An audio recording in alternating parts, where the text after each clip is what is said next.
pense que sans tarder, on va commencer à récolter les questions. On va essayer d'alterner une question en présentiel, peut-être une question à distance. Allez-y, monsieur. Merci, Dr. Darwish du Centre de recherche en sciences pharmaceutiques. La question concerne les compléments alimentaires. Donc, la conférence était très intéressante. J'aimerais avoir le sentiment et l'avis du conférencier sur deux ou trois éléments qui caractérisent le marché du complément en Algérie. D'abord, il y a un vide juridique assez marqué. Concernant l'utilisation d'extraits végétaux au niveau de compléments alimentaires sans que ces derniers aient un intérêt nutritionnel. Est-ce que le fait d'avoir une allégation même justifiée permet de commercialiser à son sens un produit sous le statut de complément alimentaire? Et deuxièmement, il a cité l'exemple de l'acétylcystéine. Il y a une règle tacite au ministère du Commerce, qui est jusqu'à maintenant le ministère de tutelle qui régit le marché du complément alimentaire, qu'un actif pharmaceutique d'emblée ne peut pas être vendu, commercialisé comme complément alimentaire, ce qui est le cas de l'acétylcystéine. Mis à part, c'est le troisième élément de ma question, si un élément de dose peut justifier cela, à sa connaissance, étant donné qu'il y a même des vitamines et des minéraux tels que l'association B9 acide folique qui est commercialisée comme médicament et non pas comme complément alimentaire, justement parce que les concentrations dépassent les seuils tolérés par la réglementation européenne, par exemple. Merci. Très bien, c'est des questions très, très pertinentes. Monsieur Frandi, vous êtes avec nous? Bonjour. Très bien, donc vous avez pu entendre les questions? Oui, il y en a plusieurs. Bon, avant tout, je voudrais dire Azul Filawal, mais salam alaikum et bonjour à tout le monde. Je suis très content de partager, d'avoir ce moment avec, de voir des anciens collègues et amis. Donc là, je vois que c'est des questions vraiment Le pointues. plaisir est partagé, Frandi. Et je vous salue du Canada, là où en ce moment il fait moins 5 degrés. Donc, je pense que je suis chanceux un peu de voyager, faire ce voyage en Algérie pour me réchauffer un petit peu. Donc, oui, les questions vraiment sont pertinentes. Les trois questions ou quatre questions, je pense qu'elles sont vraiment pertinentes. Et je ne pourrais pas répondre dans le détail parce que, comme j'ai dit, comme l'a dit mon ami Sofiane, je ne suis pas vraiment spécialiste de la réglementation ou je n'ai pas de formation de pharmacien. Donc, je vais répondre à ma façon de voir les choses. Que, effectivement, le docteur Belkhati qui a fait, qui a fait sa présentation avant moi, elle parle un peu de la réglementation européenne sur les dispositifs médicaux. Et effectivement, on voit que la réglementation européenne est devenue plus spécifique, plus transparente. Et en fait, moi, si je réponds à toutes les questions comme ça, globalement, je dirais ça serait bien d'avoir une réglementation plus claire et qui établit les limites entre un complément alimentaire et une drogue et un aliment. En fait, il n'y a pas de frontières comme ça hermétiques et où on dit, OK, ça, il y a beaucoup d'ingrédients qui peuvent être des compléments et qui peuvent être des produits pharmaceutiques, qui peuvent être même des cosmétiques. Et je vous dirais que c'est la réglementation, comme celle qui vient d'être mentionnée pour les dispositifs médicaux, doit vraiment bien informer les consommateurs. Et pour cela, parce qu'on a beaucoup d'ingrédients de produits qui sont vraiment on va dire liés ou c'est les mêmes, on va dire. Et il faut montrer cette frontière entre c'est quoi un médicament, c'est quoi un complément alimentaire, c'est quoi un aliment. Alors oui, vous avez parlé des dosages. Effectivement, il y a des ingrédients qui peuvent être borderline, ils peuvent être des médicaments, puis passer à une catégorie complément alimentaire si la dose baisse. Et vu que, on va dire, l'effet toxique ou l'effet, plus la dose monte, plus le risque d'avoir des effets indésirables augmente aussi. Donc, à partir de là, le contrôle ou le suivi de produits n'est pas le même. Je parle de pharmacovigilance, par exemple. Et même là, on va dire que le complément alimentaire et ou le médicament doivent avoir un système presque similaire, en fait.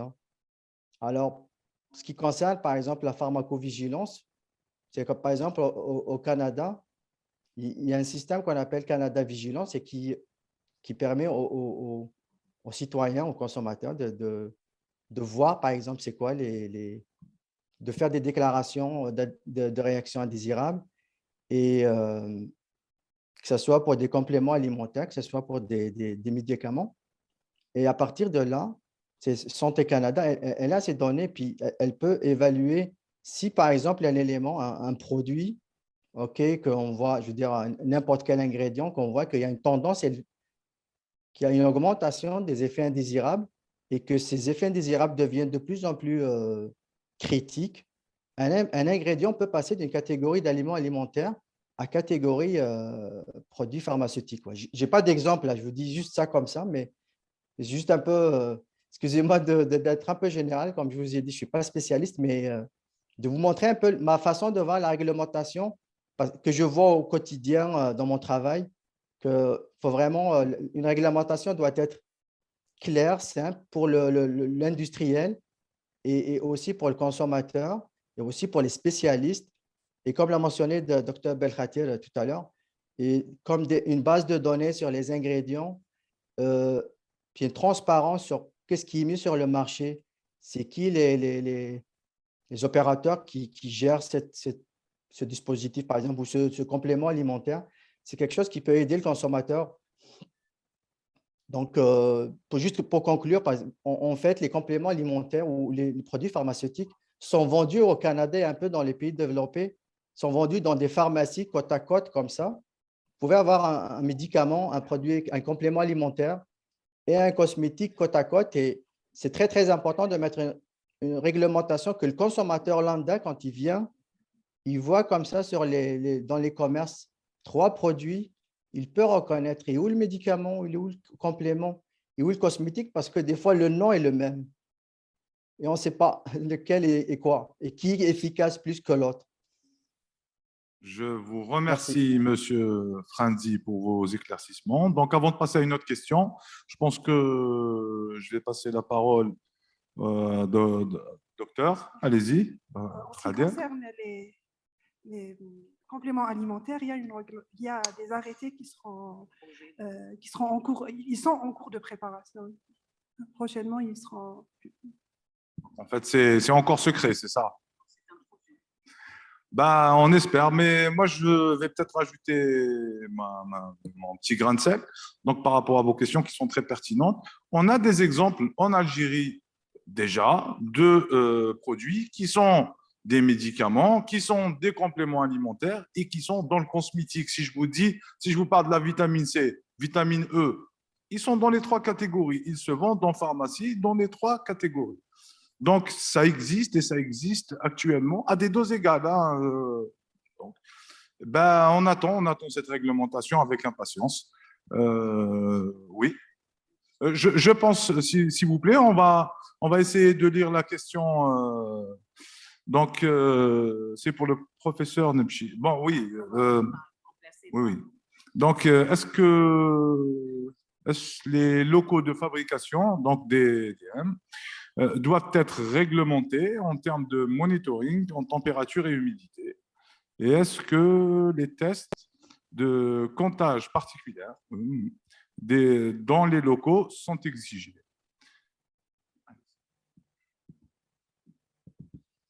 Oui, excusez-moi.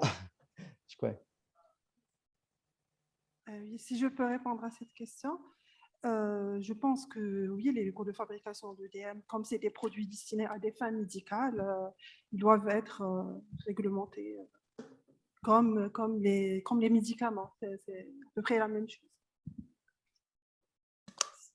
Pour les locaux, il était aussi question de nombre de locaux. J'imagine que ça doit être la même chose.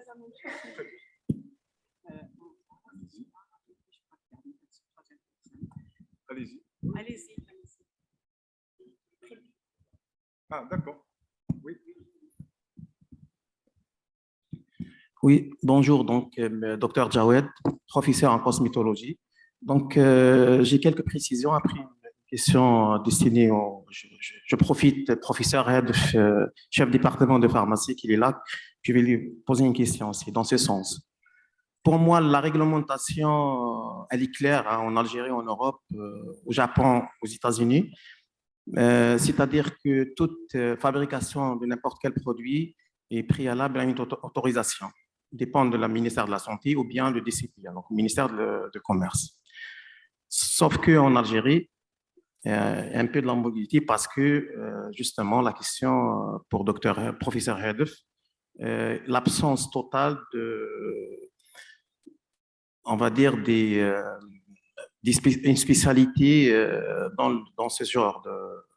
Enfin, les universités, il n'y a pas une spécialité qui sort enfin, des diplômés dans ce sens de la réglementation, parce que le formulateur, il est sous pression scientifique, enfin, de la réglementation technique et économique.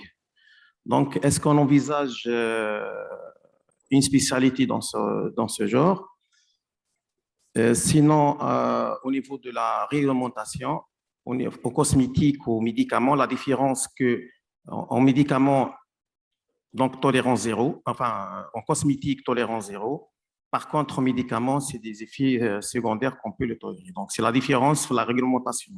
C'est-à-dire, on peut trouver les mêmes actifs destinés aux fabrications des médicaments, destinés aux fabrications des produits cosmétiques, sauf que la différence entre les deux, tolérance zéro pour les produits cosmétiques, et on peut tolérer des effets indésirables pour les médicaments.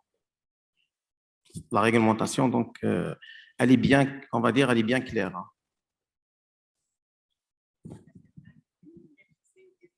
La question, c'est... Merci. Docteur Boumhira de l'INSA. Alors, je remercie les deux experts pour ce partage de connaissances et aussi d'informations. J'ai une première question pour le professeur Nepsi. Alors, en tant qu'expert en matière de matériel et dispositifs médicaux, l'Algérie a connu pour l'été dernier une hausse de cas de Covid-19 qui a été accompagnée par une forte demande par rapport aux concentrateurs d'oxygène et aussi des autres dispositifs médicaux. Alors, selon vous, votre expérience et votre avis, hein, quand vous êtes expert, comment vous évaluez la réglementation? On parle de souplesse, mais comment vous évaluez la réglementation de commercialisation et aussi de suivi de ces dispositifs médicaux durant cette période-là, c'est-à-dire en période de crise? Et ma deuxième question, c'est pour Dr Toufik Frandi. Pouvez-vous nous donner un petit peu une vue par rapport au dispositif, par rapport à la vigilance post-commercialisation des compléments alimentaires, que ce soit en matière d'institution ou bien réglementation au Canada? Et si vous me permettez, je pose cette question parce que j'étais une fois dans un événement en Malaisie, il y avait un grand débat sur un complément alimentaire qui a été commercialisé pendant 20 ans, puis ils ont trouvé que ce complément alimentaire, il cause des cirrhoses hépatiques. Alors, y a-t-il des dispositifs post-marketing, post-commercialisation en matière de vigilance? Merci.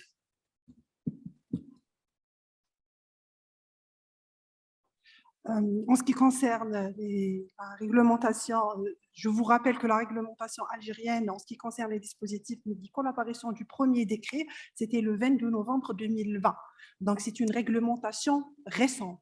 Et cette réglementation, elle va servir à répondre aux besoins du marché en ce qui concerne l'évaluation de ces produits qui seront mis sur le marché pour répondre aux besoins suite au Covid. Donc, la mise en place d'une commission, par exemple, d'homologation de dispositifs médicaux, ces experts, ils vont émettre un avis en ce qui concerne ces produits pour répondre aux besoins du marché. Donc, on a une commission qui est pluridisciplinaire et chacun il va apporter son avis pour en quelque sorte, faciliter, orienter les fabricants pour la mise des produits sur le marché algérien. Donc, c'est une réglementation qui est récente. Le 22 novembre 2021, il y a eu l'apparition du décret qui définit les modalités d'homologation. Cette réglementation, elle est dans un seul but, c'est de faciliter ou veiller à une meilleure évaluation des produits qui seront mis sur le marché. Car on a des produits qui sont sur le marché algérien, des DM qui n'ont subi qui n'ont aucune autorisation d'être mis sur le marché. Ils n'ont pas de DH. Ils n'ont pas leur décision d'homologation. Cette réglementation, elle va essayer de régulariser ces produits qui sont déjà sur le marché et en même temps réglementer le domaine du dispositif médical.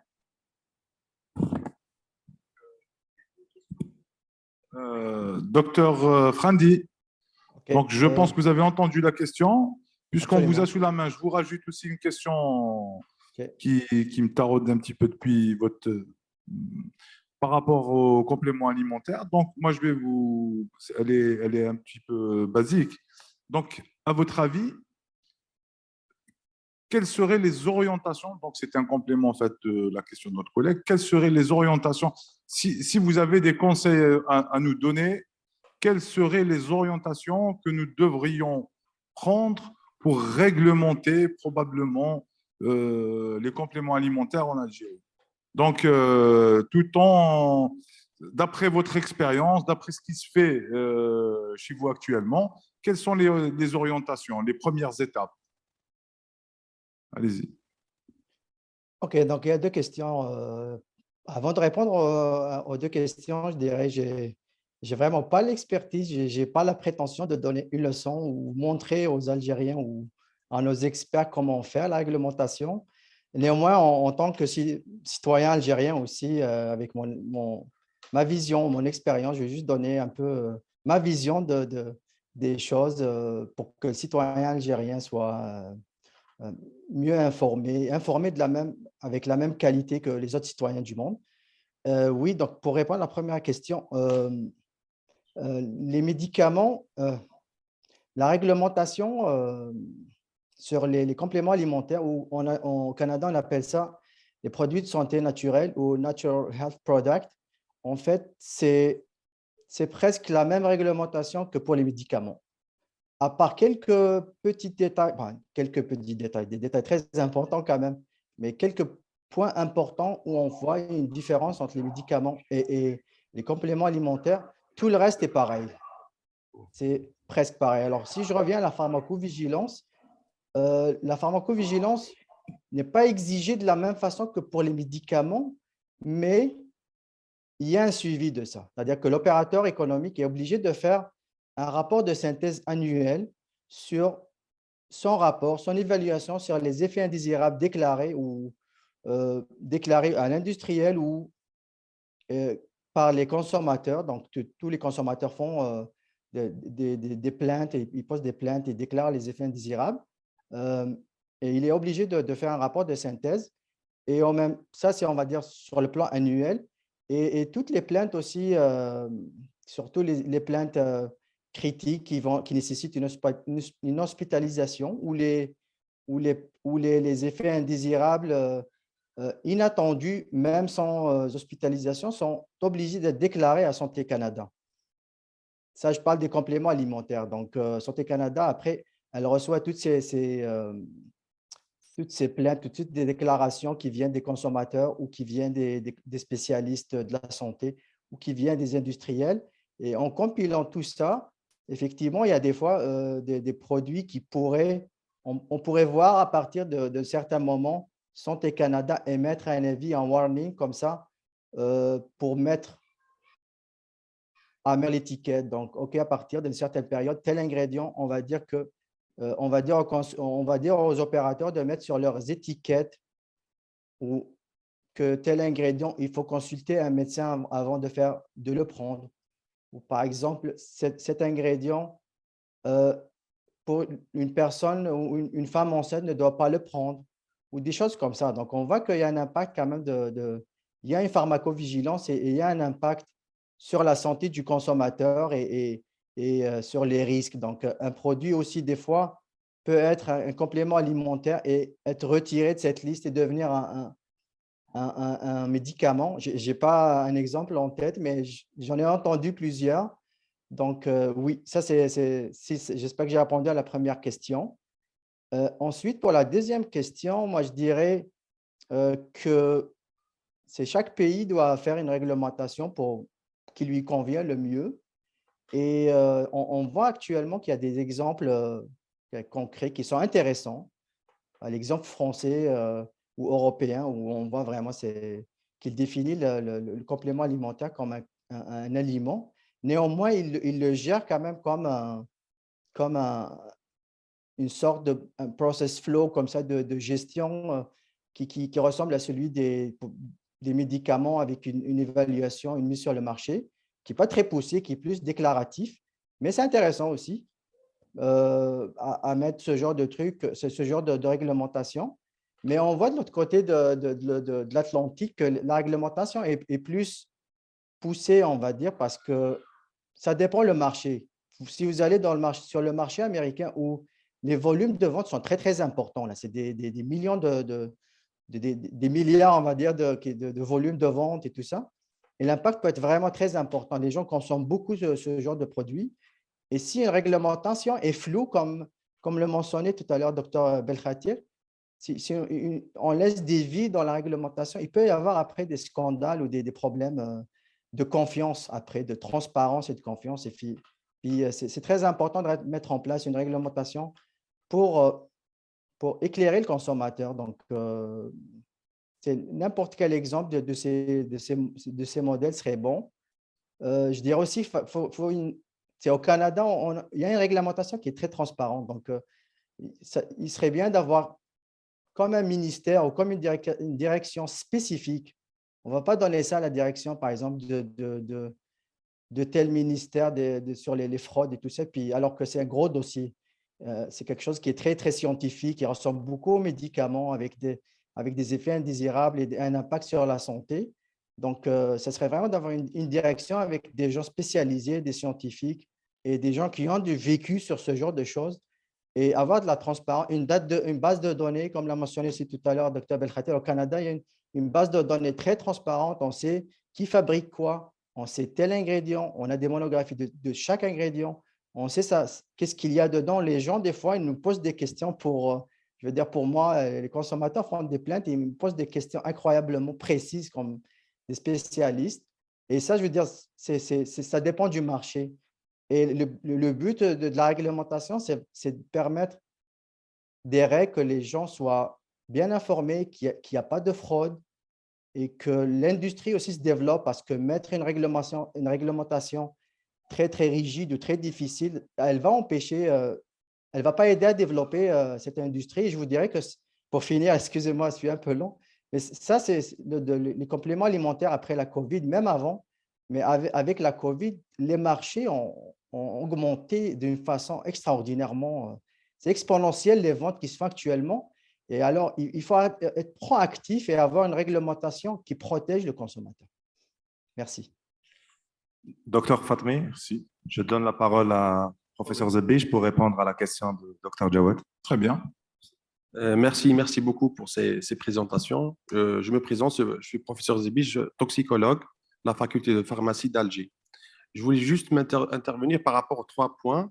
Le premier point par rapport à l'agrémentation des compléments alimentaires.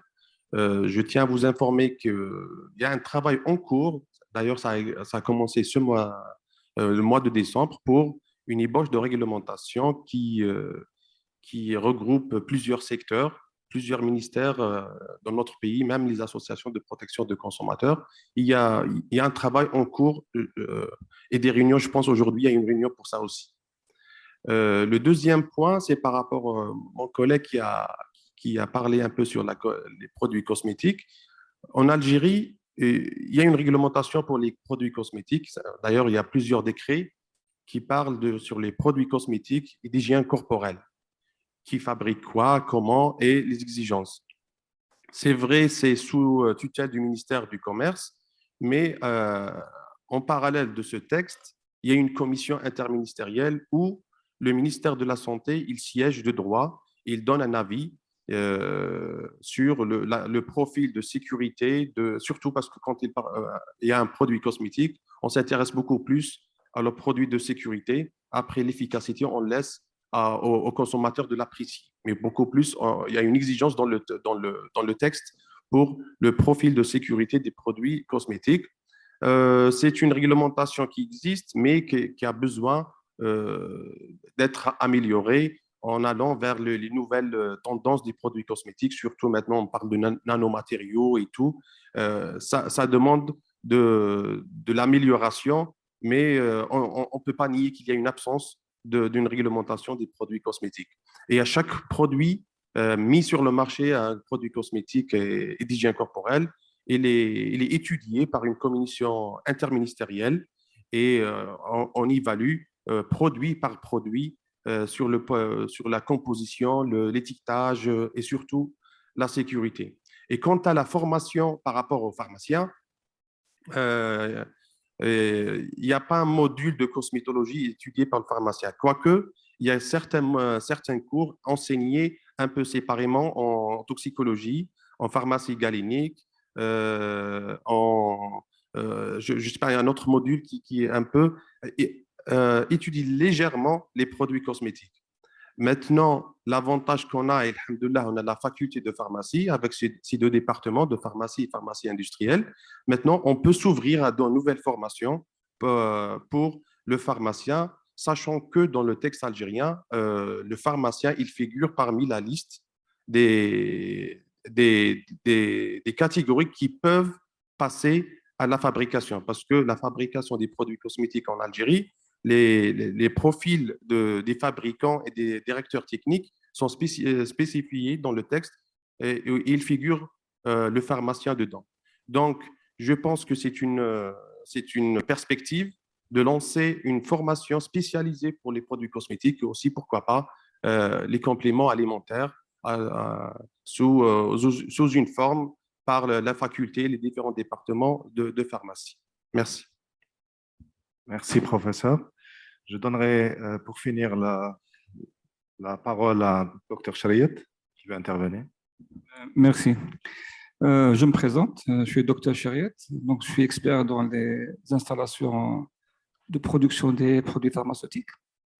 Pour répondre juste à la problématique où on fabrique les dispositifs médicaux, donc on dirait que les produits pharmaceutiques, ça englobe les compléments alimentaires, ça englobe les dispositifs et les médicaments. Donc, la réglementation est claire. Toutes les fabrications de produits pharmaceutiques doivent se faire dans une salle blanche. Cette salle blanche, elle peut être classée ou non classée. Tout simplement, tout dépend du type de dispositif. Maintenant, on a des dispositifs qui sont stériles, d'autres non. Il est vrai que durant la pandémie, c'était une anarchie totale. On trouvait des gens qui fabriquaient des bavettes dans des garages, dans des trucs, alors que c'est un dispositif qui est destiné. Et là, c'est clair. Donc, il n'y a pas d'ambiguïté que tout produit pharmaceutique doit être fabriqué dans une salle blanche où on contrôle température et qualité de l'air. Voilà. Merci. Une dernière intervention. Bonjour tout le monde. Ma question est destinée à M. Frendi.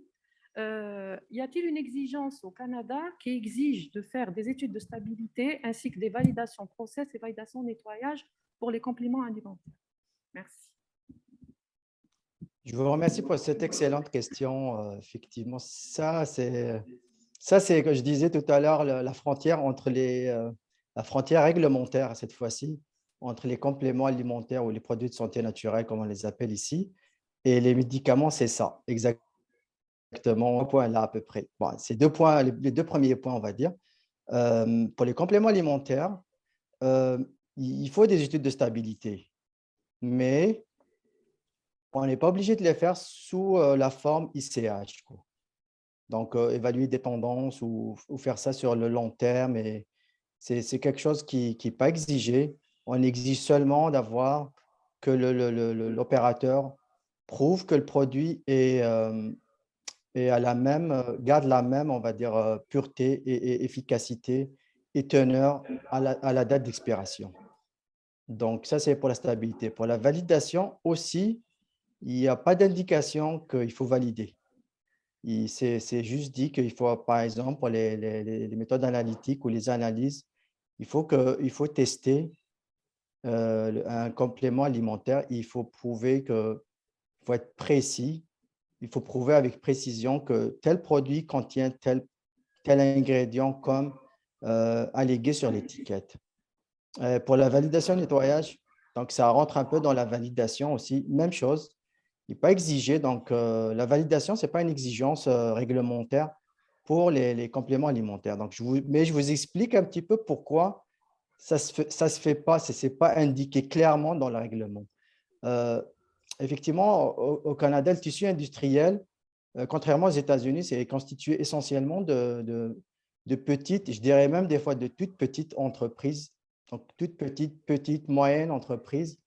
Et il y a des grandes aussi entreprises, mais essentiellement, le plus gros des industries, c'est des moyennes entreprises et des petites entreprises. Donc, si vous allez demander à une entreprise qui fait 3, 4, 5 produits comme ça et qu'elle est constituée de 10 personnes, une entreprise de 10 personnes, on va dire, avec le patron qui est le directeur et son fils est peut-être le directeur de fabrication.